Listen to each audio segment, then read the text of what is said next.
Good evening, and welcome to the Octoberween spooptacular installment of the Weird Sisters podcast. I'm your ghoulish host, Manning, and I can't keep doing this voice.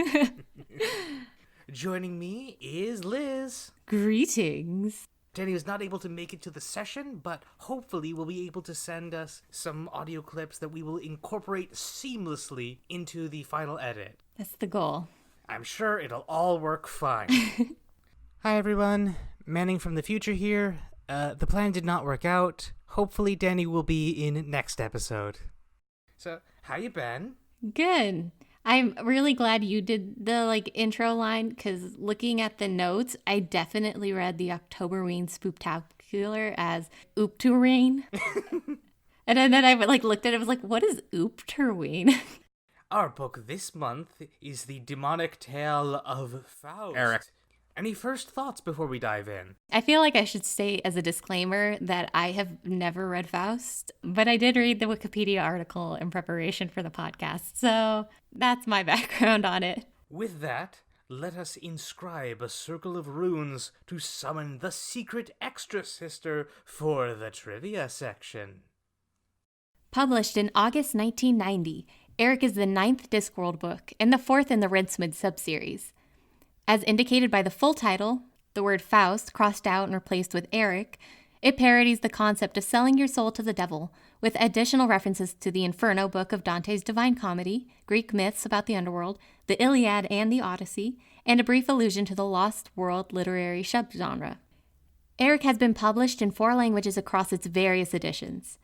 The list of its publications includes the Illustrated Eric from 2010, which features additional artwork from Josh Kirby, legendary fantasy artist whose work includes the covers for many of the Discworld books. This book was also part of the 2011 Galank's 50th Anniversary Fantasy Collection, which celebrates some of the publishing company's most beloved works such as Do Androids Dream of Electric Sheep and The Name of the Wind. In 2013, BBC Radio 4 broadcast an audio version as adapted by Robin Brooks and directed by Jonquil Panting. Mark Heap, who starred in that production as Rincewind, played Aziraphale in the 2014 radio adaptation of Good Omens. We begin following the events of sorcery with the inept wizard Rincewind trapped in the dungeon dimensions.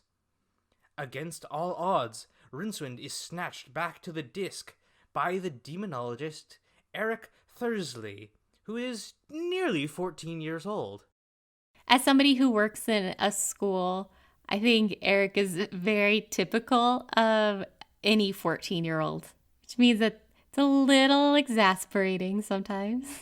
As much as Eric is an insufferable brat at the start, I'm basically willing to chalk that up to him being 13. Yeah. Who among us can say that they wouldn't smack a version of ourselves at that age? Mm-hmm. But I've got some deeper problems that I'll want to discuss at the end. Yeah, I can definitely have an idea of what those will be. Believing Rincewind to be a demon, Eric demands that the wizard grant him 3 wishes. 1, to be ruler of the world.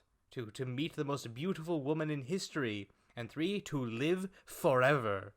Being utterly incapable of even basic magic, Rincewind doesn't believe this is going to happen. But with a snap of his fingers, Rincewind seems to grant Eric's first wish. Meanwhile, in Pandemonium, the capital city of hell, the demon king Astfgul is furious. He had handpicked the ideal demon for Eric to summon, the Duke Vasanigo, and now somebody with too many vowels in his name has swooped in to mess it all up. How'd you say it? Astfgul? It's the sound you make when you get your sexual organs trapped in something. Astfgul! Okay. Key smash of a name. I think I found him to be a more comedic character than maybe he's necessarily intended to be sometimes. And I think I want to save my vision for him until we get to the casting call section. But it feels pretty brilliant in my mind, at least. The Deuce of Vasanego, he feels like a very important character in the book, like in a broad sense. but I think he's only in it like a couple times. Basically just at the end. Yeah, like he's mentioned the beginning, and then there's the scene at the end, which we'll get to. And I like didn't realize that he was going to be like any really sort of character in the book other than just like, oh yeah, that guy, and that's it.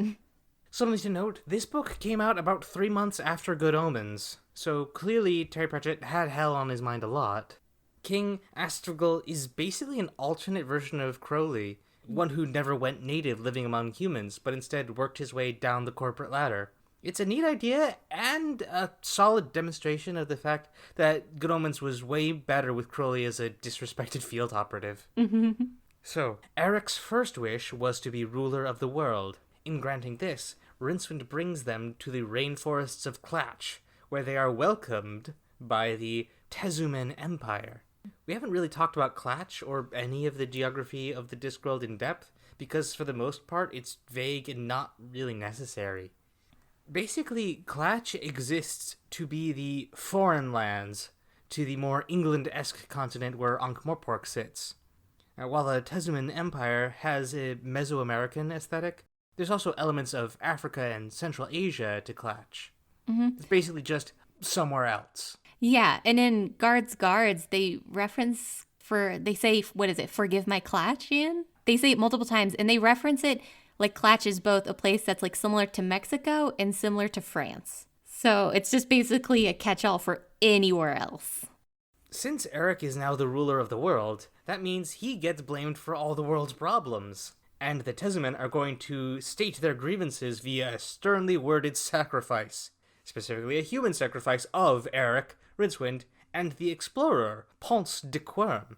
Pretty explicitly a parody of Juan Ponce de Leon, notable Spanish explorer who was on the same mission as Ponce de Querm to find the Fountain of Youth. We were just talking about Clatch, and now's a good chance to talk about Querm, which is basically the stand-in for continental Europe. A combination of France, Italy, Spain here, basically just anywhere that's a little bit less foreign than Clatch, but still foreign. Yeah. It is mentioned that the Tezuman are acting in accordance with the principles of their god, Quetzalcoatl. King Astragal recognizes the name as a lower-ranking demon, and reprimands that demon for acting without orders and depriving Hell of the Tezuman Empire's true potential for evil influence. Quetzalcoatl materializes during the sacrificial ceremony to get the Tezuman to spare the humans. This is largely a success, primarily because Quetzalcoatl gets interrupted by the luggage arriving in its unstoppable pursuit of Rincewind and trampling the demon to oblivion. There's a scene where I think it's just Rincewind and Ponce de Querm where they're standing in front of this massive and magnificent and terrifying statue of Quetzalcoatl, and then Quetzalcoatl is only actually like a foot tall. So, with the theology of the Tezuman radically adjusted, and as Ponce de Querm returns to his mission to find the Fountain of Youth, Eric's thoughts turn back to his second wish, to meet the most beautiful woman in history. With another snap of Rincewind's fingers, they are transported back in time to the Tsortian War. There they meet Lavolius, the tired yet sensible strategist responsible for the famous wooden horse tactic. This being a reference back to pyramids and the whole thing of Sort and Ephebe there. Yeah, and as somebody who's never really read like any Greek mythology, and especially never read the Odyssey or the Iliad or any sort of thing, it was still very easy to identify what parts were referencing that in this section, which I can appreciate because it helps make me feel like I'm not so lost when these kinds of things come up. Definitely. Any good parody is able to be understood and enjoyed without being specifically familiar with the exact things it's referencing. Yeah, for sure. It does help that the Iliad and the Odyssey are like definitive works of the Western literary tradition. Yeah. And like so much stuff references them. Something that I forgot to bring up during the pyramids thing. I do appreciate that the Discworld version of the whole wooden horse gambit was that it was a distraction so that the Ephebian army could sneak in round the back. That's a solid gag. Yeah. And isn't it, and maybe I'm remembering this wrong, but isn't it in this book, Eric and Rincewind appear inside the horse when they like pop into this world, and then they climb out of the horse and That's their first greeting to this? Yes, they do. There's later reference to some of the events of the Odyssey. Lavalius is a direct parody of Odysseus. For sure. And I do appreciate his character as kind of this, like, very sensible, but a little bit worn kind of character. And he feels very relatable, as in he's like, I just don't want to keep fighting for ages and ages and ages. I just want to go home. Good luck with that. Yeah. Which factors into the next scene. As Rincewind and Eric join Lavalius as he takes a secret tunnel into the main citadel of sort, they meet Eleanor, whose legendary beauty has been diminished over 10 years and giving birth to several children. It's a shame that Eleanor doesn't have much dialogue. Yeah, for sure, because I think she would have been a very interesting character, especially considering she was the most beautiful woman in the world, according to, like, the rumors, and how maybe that affected her or how that affects her relationship with other people. And especially now that she's not just, like, some, like, lithe, pretty 20-something, like, Instagram model looking girl. Like, she's a grown woman with a family. In the previous section, it got buried a little bit, but this is as good a place as any to talk about. The point of these scenes is to demonstrate to Eric that his wishes are bad, basically. Infantile. Yeah. And part of that is that has this idea in his mind of what a beautiful woman looks like. And a 13-year-old kid doesn't actually know. No. And especially with something like beauty that is so subjective, and especially subjective throughout time. Absolutely. But also just like a 13-year-old boy doesn't actually want to have sex, to put it bluntly. Yeah. He wants the idea of like the status and to fit in, and that achievement would provide. It's really about the fantasy of it. And this section is about peeling back the layers on that fantasy to a little bit of reality. It sort of starts going in that direction, but doesn't really follow through. Yeah. And that's, I think, frustrating. I also wish that, like, Rincewind's, like, speculation about what Eleanor has been dealing with, like, I wish that she had just said that. Yeah, especially because she's, like, the closest thing we get to a female character, and she's in one scene. Yep. And has, like, 2 lines of dialogue, maybe? Yep. So, Lavaliolus, having figured out that Rincewind is from the future, asks if he, Lavaliolus, gets home okay. Rincewind, worried about altering history, makes the factually correct statement that there are legends about Lavaliolus arriving home, which the strategist does not think to question. Oops. So, now it's time for Eric's third wish, to live forever. With another snap of Rincewind's fingers, they are transported to before the beginning of time, and meet the creator of their universe, a doddering old man who complains incessantly about the state of the universe-making business. Gotta say, this is probably my favorite scene. Yeah. It feels very much like somebody you meet who's, like, really into making, like, models of something. They care so much about the, like, tiny itsy-bitsy details that when you look at it from afar, it's, like, not really much of anything. I was thinking, like, a model train set where it's, like, it is very impressive, but you just sort of go, like, neat. Yeah. Vaguely disappointing to them that you don't get it. At least the creator gets a real kick out of designing snowflakes and such. I didn't include the creator in the casting call section because there are only 2 real options for this character. Option 1, someone who can do a spot-on Terry Pratchett impression. Option 2, Neil Gaiman. Yeah, I think that's appropriate in either case. As the creator leaves to get started on the next universe, Rincewind and Eric realize the implications of Eric's third wish. Living forever means that Eric has to survive the entire lifespan of the universe, starting at the very beginning. Which is a neat twist on the whole, like, cursed immortality angle. Yeah, for sure. It very much feels like wishing on a genie lamp. It's like your wording is very important, it turns out.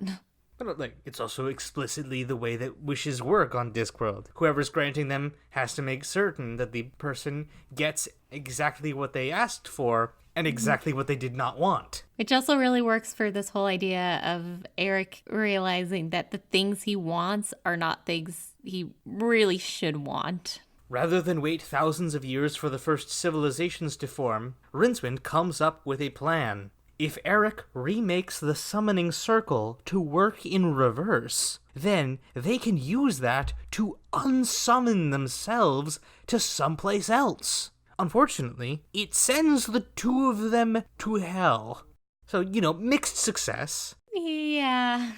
With this, we see the full extent of King Astfogle's malicious ingenuity. Since souls are separate from the body, those damned to hell don't actually have to feel any physical torture that the demons provide. Instead, Astfogle, learning from the humans, has fitted hell with the most exquisite psychological torture imaginable. A 2-star hotel and business conference. I need big, stadium lights waving in the air. I don't know, maybe some subpar fireworks.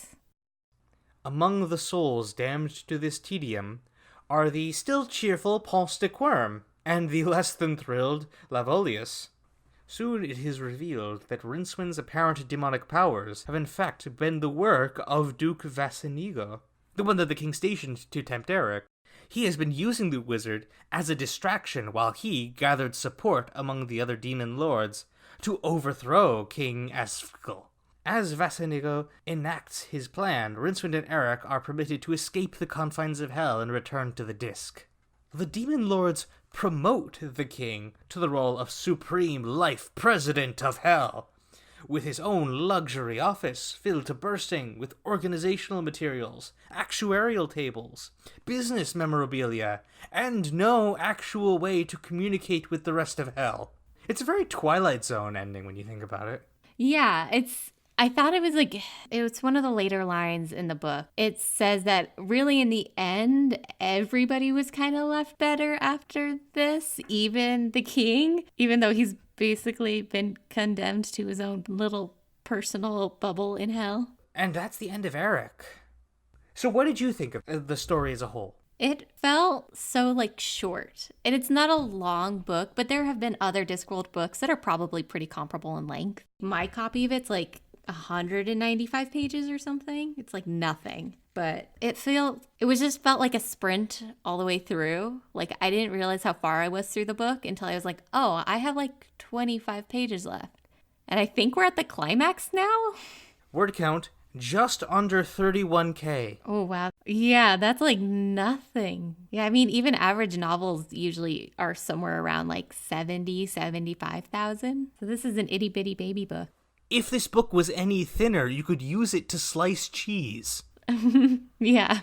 Did you enjoy it? I did. It was fun, but it wasn't, I don't think, anything super impactful like a lot of the other books have been. And I don't think it touches on some of the deeper ideas or maybe more interesting concepts like some of the other books do. What are your feelings on it? Well, I love the Discworld series, and it breaks my heart to be negative, but honestly, this feels like a rough draft. Mm-hmm. Couple things. The first thing I want to bring up is the blurb on the back cover, which describes Eric the character as a demonology hacker. Now, to me, that implies a way more interesting story where demons are technology, sort of like the imp in Two Flowers' Camera. Yeah, that was a really cool idea. Oh, I feel like we were cheated out of something here. I expect a running gag about demons getting more powerful when they interlock their goat horns because something ram. But aside from Eric's book, Maleficarum Sumpta Diabolicite Ocularis Singularum, aka MS-DOS, there's barely anything technology-wise. Yeah, I didn't put that together about the book's name. That's a subtle one. Yeah, it feels like the base level was laid for something along the lines of demons being akin to technology, which would have been a really funny idea, I think, in Pratchett's hands. And that's it. Those references are what that idea is in this. Maybe it just didn't fit in the structure and world of Discworld, but I was imagining a bit more cyberpunk, almost. Maybe a huge corporate entity that is using demons as advanced software. Just didn't quite make it into this one. My second gripe is that the book, even as it is, just fizzles out at the end. Yeah. Structurally, it feels a little weak. If you'll indulge me, were I the editor, my notes would be, I think we're missing 2 important scenes. One at the climax where Eric is tempted with the ideal versions of his original wishes, but refuses them in favor of protecting Rincewind and the others. And then another scene at the very end where we see how much Eric has grown as a person and how he'll take these lessons through to the rest of his life. That's the natural curve of the story arc to me. A coming-of-age tale about giving up the fantasy of getting everything you want for free, and instead learning to be mindful of others and willing to put in the work. Yeah, because especially, like, I'm to some degree okay in comedies if characters don't have, like, a terribly, like, defined and excellent character arc, because that's not always necessarily the point of comedies. But it definitely feels like it was an easy thing to do in this. Because, like, even with that scene with Laviolus and Rincewind, when he's asking him if he's going to get a home okay, that could have been a really, like, poignant scene about how sometimes you have to do things that maybe you don't necessarily want to do because there are bigger consequences if you don't. And also, like, the scene with President Asphagal being imprisoned, like, that was the correct scene to end on, but it was the end of the subplot. The actual plot just doesn't conclude. Yeah, and I definitely think there are, like, moments where we can see where Rincewind is kind of supposed to be a mentor for Eric, like somebody Eric can really look up to, and especially because Eric's family's not really mentioned, though the fact that he's gotten all of his, like, demonology stuff from his granddad kind of maybe makes me think that he probably doesn't have siblings, and his parents might not have been around a lot, so he kind of had to keep himself entertained with the stuff he found in their attic. Well, of all the words of mice and men, the cruelest are it might have been. Ending on more of a high note, I really appreciate one throwaway line the king has about wars killing innocent people before hell has a chance to corrupt them. Mm-hmm.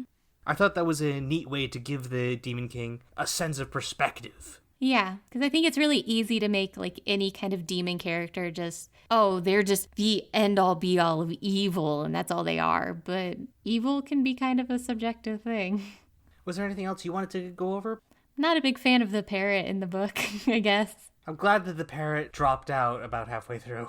Yeah, which he really seemed like he was going to be way more important, and then he just kind of disappears. So we're almost at the end, which means it's time for the casting call.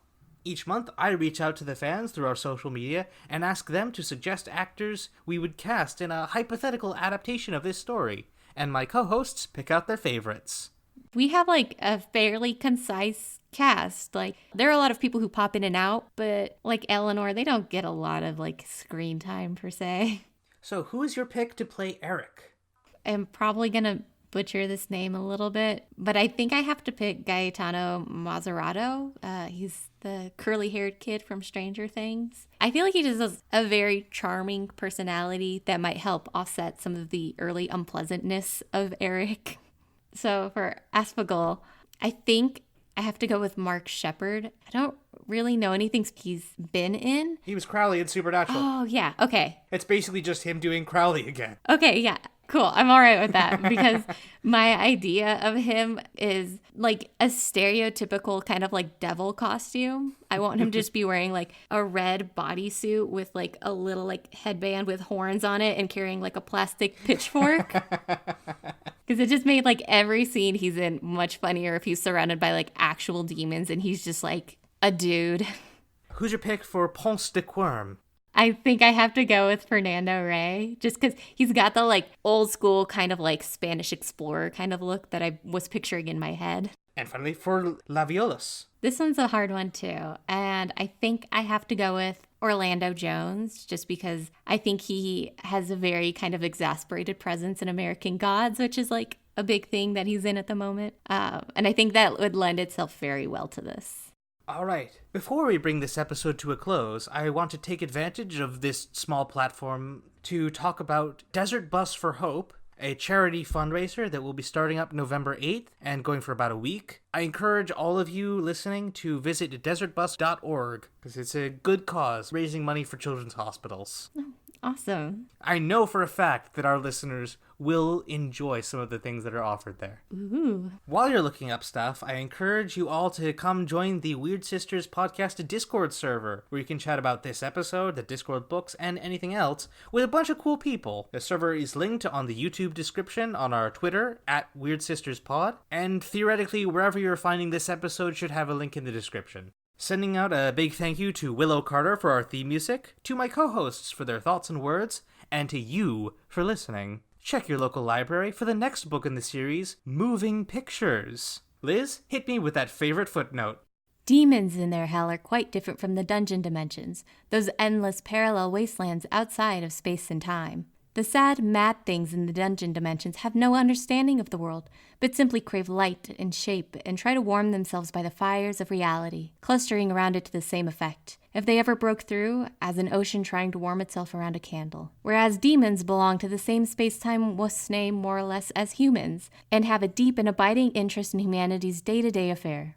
Interestingly enough, the gods of the Disc have never bothered much about judging the souls of the dead, and so people only go to hell if that's where they believe, in their deepest heart, that they deserve to go, which they won't do if they don't know about it. This explains why it is so important to shoot missionaries on sight. So, happy Octoberween, everyone! Until next time, the turtle moves.